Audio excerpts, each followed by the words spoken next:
Bayangin nih, kalian lagi ngedaki gunung, terus di jam 2 malam.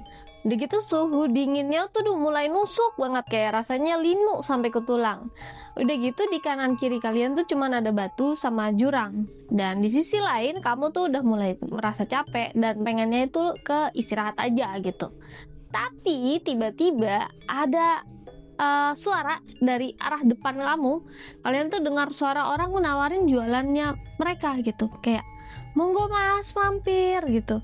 Ditambah lagi ada suara alunan gamelan yang ramai banget, udah kayak di pasar malam. Padahal pas di center di depan itu kosong, cuman ada tumpukan batu dan kabut tebal. Welcome to the unseen paths of Usagi's journey.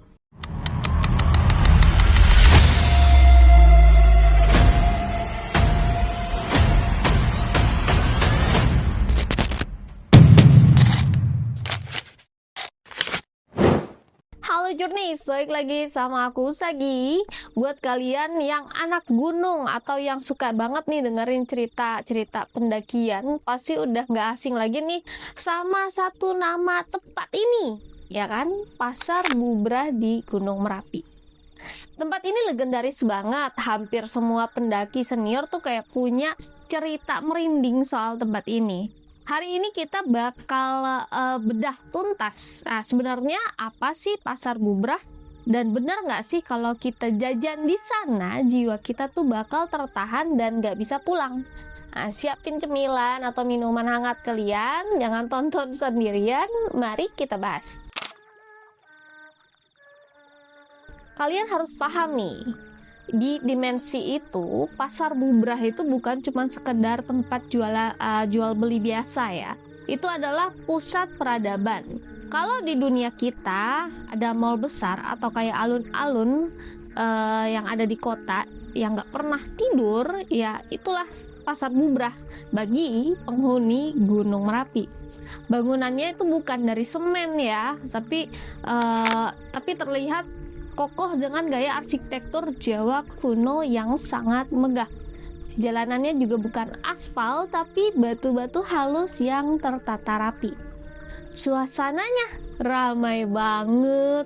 Kamu tuh bakal dengar suara gemerincing perhiasan, suara derap kaki kuda, sampai suara tawa anak-anak kecil dan lari kesana kemari. Tapi anehnya, kalau kamu buka mata fisik dan nengok ke kanan ke kiri, yang ada tuh cuma kesunyian dan batu-batu besar yang diam dan membisu.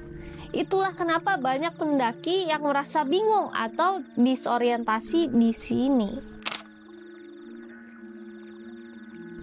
Nah, ini yang paling penting sebenarnya. Di pasar itu mereka juga pakai mata uang loh, tapi bukan rupiah ya. Kalau ada pendaki yang tersesat masuk ke sana dan ditawari makanan, biasanya mereka tuh nggak dimintain uang kertas. Mereka tuh bakal minta bayaran yang sifatnya lebih ke energi, atau kadang cuma sekedar kancing baju atau barang-barang kecil yang kita bawa.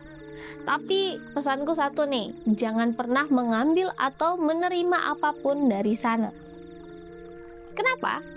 Karena kalau kita makan makanan mereka, frekuensi energi kita tuh bakal makin nyangkut di dimensi itu.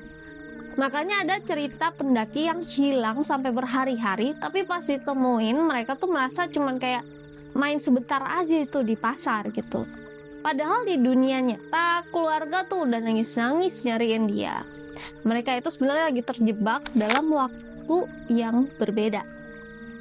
Pasar Bubrah itu ibarat ruang tamu bagi kerajaan Merapi. Jadi kalau kita lewat sana ya kita tuh harus sopan ya kan. Jangan teriak-teriak sombong. Terus yang pasti juga jangan buang sampah sembarangan, apalagi sampai buang air kecil di sembarangan batu. Karena bisa jadi batu yang kamu kecingin itu di dimensi mereka adalah tiang bangunan atau lapak jualan seseorang. Banyak yang tanya nih, emang mereka nggak marah ya kalau kita lewat situ ya? Nah, jawabannya tuh enggak, asalkan kita tahu diri.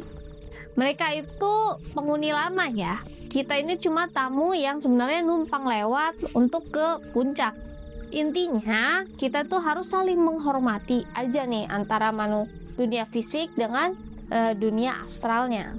Kalian mungkin tanya, emangnya penghuni cuma setan yang serem-serem aja ya? Enggak juga gitu ya. Di mata batin, penghuni kerajaan Merapi itu punya kasta atau tingkatan, ada tier-tiernya nih ya.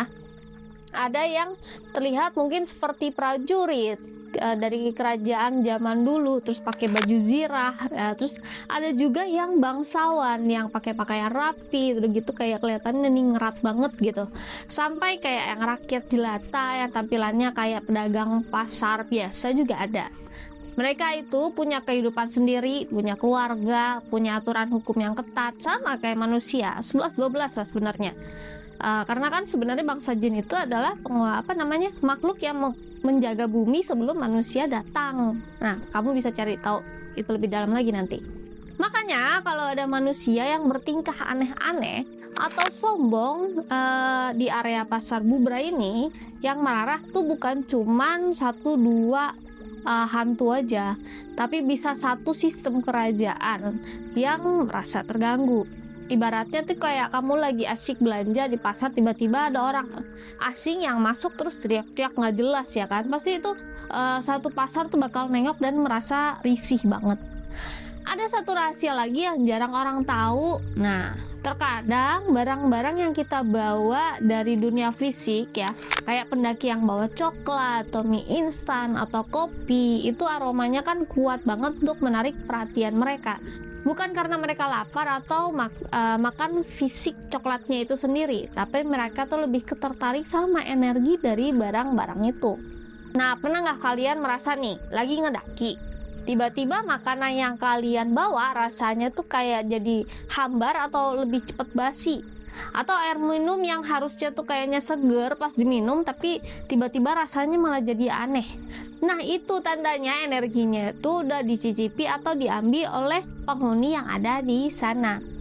Di dimensi mereka, aroma esensi dari barang kita itu adalah seperti kayak barang mewah gitu loh.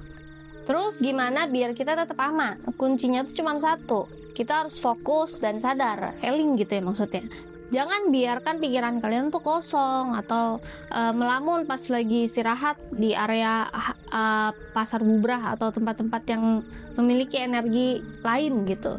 Kalau misalkan kalian merasa mulai melihat hal yang aneh-aneh, segera tuh ajak teman kalian ngobrol, terus atau minum air putih, biar balik lagi ke kesadaran fisik kalian. Jangan pernah ngerasa paling hebat karena sudah sampai di ketinggian itu. Gunung Merapi itu bukan cuma tumpukan batu sama pasir, tapi rumah bagi mereka yang udah ada di sana jauh sebelum kita lahir, ya. Jadi perlakukan area Pasar Bubrah itu dengan hormat yang diyakini sebagai Pasar Bubrah ya maksudnya di sini ya. Supaya kita tuh juga dihormati dan dilindungi selama perjalanan pulang nanti. Nah, kalian tahu nggak kenapa radio kalau kita puter-puter nih tunernya tiba-tiba suara kresek-kresek terus masuk ke stasiun radio lain? Nah, kondisi fisik yang lagi drop itu di puncak Merapi itu ibarat kita lagi muter tuner di otak kita. Nah, begitu oksigennya tipis dan tubuhnya lelah, frekuensi kita tuh mulai turun dari gelombang sadar yang logis ke gelombang bawah sadar yang lebih halus lagi, atau bisa dibilang titik theta. Nah, di saat itulah frekuensi manusia dan frekuensi penghuni di sana berubah menjadi selaras. Jadi, sains nggak salah bilang kalau itu halusinasi. Tapi spiritual juga benar nih bahwa itu adalah penglihatan nyata. Dua-duanya benar, cuma beda cara jelasnya aja. Sains jelasin proses yang ada di otak kita. Jadi spiritual jelasin objek yang dilihat oleh otaknya. Balik lagi nih soal kenapa halusinasi itu seragam. Kalau kalian di rumah, kalau lagi di rumah terus ngantuk berat, Mungkin kalian halu nih lihat bantal, tapi kalau misalnya di area yang dipercaya sebagai tempat pasar bubrah, ribuan orang melihat hal yang sama. Pasar Jawa kuno ini membuktikan adanya residensi energi ya. Tempat itu sudah punya rekaman aktivitas yang sangat kuat selama ratusan tahun. Energi dari ribuan entitas yang beraktivitas di sana itu membentuk sebuah medan magnet spiritual yang besar. Jadi siapapun yang radarnya lagi terbuka karena capek atau ngelamun itu, ya otomatis bakal nangkap siaran yang sama gitu. Ibaratnya kamu lagi di area hotspot wifi yang namanya si pasar bubrah ini, ya HP kamu tuh bakal nangkep sinyal itu, bukan nangkep sinyal yang lain ya kan. Nah, buat teman-teman yang sangat mendewakan logika, aku hargain itu sih. Tapi ingat nih, mata manusia itu sebenarnya juga kan terbatas ya. Kita cuma bisa melihat spektrum cahaya tertentu. Ada banyak hal di dunia ini yang nggak kelihatan bukan berarti nggak ada. Kayak sinyal internet atau udara yang nggak kelihatan, tapi fungsinya ada kan, nyata gitu, fungsinya ada. Nah, di Usagi Supranatural, aku tuh selalu bilang, pakai logikamu untuk selamat, tapi pakai rasamu untuk hormat. Ya, jangan karena merasa itu cuman halusinasi medis, terus kalian tuh jadi nantangin atau bertingkah sembarangan di sana. Karena kalau sudah terkunci di frekuensinya mereka, mau pakai teori medis apapun, yang ngerasain keseret ya sebenarnya kamu sendiri nantinya. Gunung itu bukan cuma soal puncak dan foto-foto bagus buat diposting di sosial media. Gunung itu adalah guru yang besar.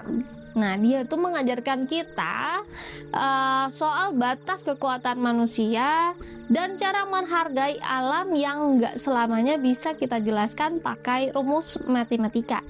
Jadi buat kalian nih, para journeys yang berencana mendaki Merapi atau gunung lainnya dalam waktu dekat, titip salam ya buat penghuni yang di sana lewat sikap kalian yang santun.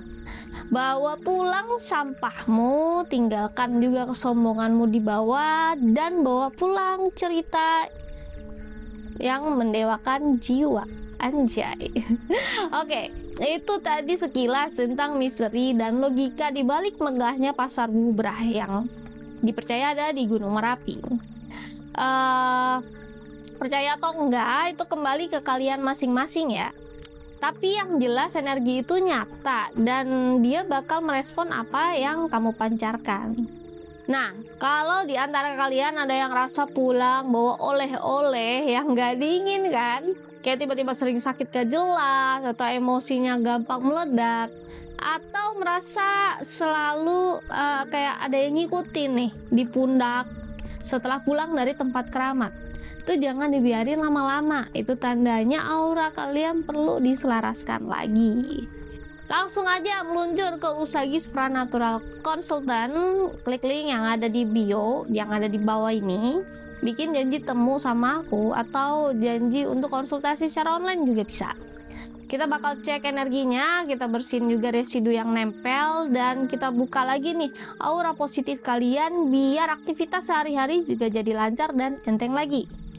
Thank you udah nonton sampai habis. Jangan lupa untuk like, komen, dan subscribe biar kalian gak ketinggalan cerita mistik logis lainnya dari Usagi's Journey. So, I'm Usagi, sign out, stay magical, stay logical. Bye bye.